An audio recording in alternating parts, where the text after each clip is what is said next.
Do you use heat on your hair, curling iron, straighteners? You always wear it curly? Yeah, I always have Awesome. curly. You have awesome hair. So what is it that you do use? Do you know? I actually don't know. You're not? Okay, okay, that's fine. I'm going to show you a whole different routine today. So Okay. we'll get over to that at the bowl. What is it that you're looking for cut-wise? It's been a while. I kind of want bangs. I have some pictures to show you. Oh, cute. I kind of want it like not too short. But I also want to keep like the length because I'm trying to grow out my hair too. The thing with that, I know it's been a while since your last cut. I need you to get a bit more consistent with your cuts. Okay. Even if it's twice a year, preferably it would be 3 times a year, but even if it's just twice a year, I need it to be more than that gap so we could have healthy growth and we're not running into breakage at the ends. Yeah. Because the thing is, if we are having that healthy growth from our root and we're seeing it grow and then at some point it kind of feels like it's stuck somewhere, that might be because there's breakage going on at the ends. So we want to kind of eliminate that problem. We don't want to run into that. We'll kind of shake it out and look at it and let you know, like, this is what I would suggest we get rid of today, and then stay on top of the trims from that point on so that we'll see that healthy growth all throughout. I'm going to have you toss your hair forward for me. Would you say that most of the time these front pieces are wanting to fall forward? You don't really have to kind of force them in that direction? Okay, perfect. That's going to be perfect for the bangs then.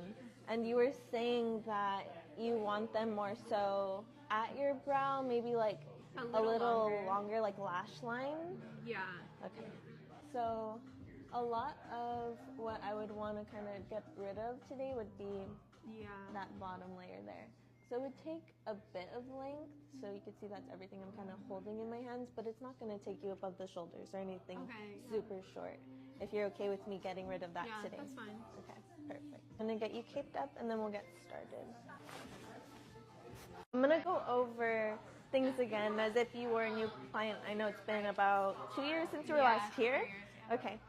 Is that how long it's been since your last cut as well? Okay, for sure. Do you sleep with your hair while it's wet at all? Do you tie it up while it's wet? Do you braid it while it's wet? I usually tie it up when it's wet. I would try to stay away from tying it up while it's wet either way, just so we don't stretch out our hair. Our hair's a lot more elastic when it's wet, so if we're restricting it, depending on how you're tying it up, that can stretch out the curls and have some effect on it in that way. As long as we're not completely letting it dry in that state, that's okay. How often are you washing your hair a week? 2 or 3 times a week. 2 or 3 times a week? Is there a specific reason that we're doing about 3 times, or? Not really, just whenever I feel like it. Okay, like it needs to be kind of spruced up, freshened up again?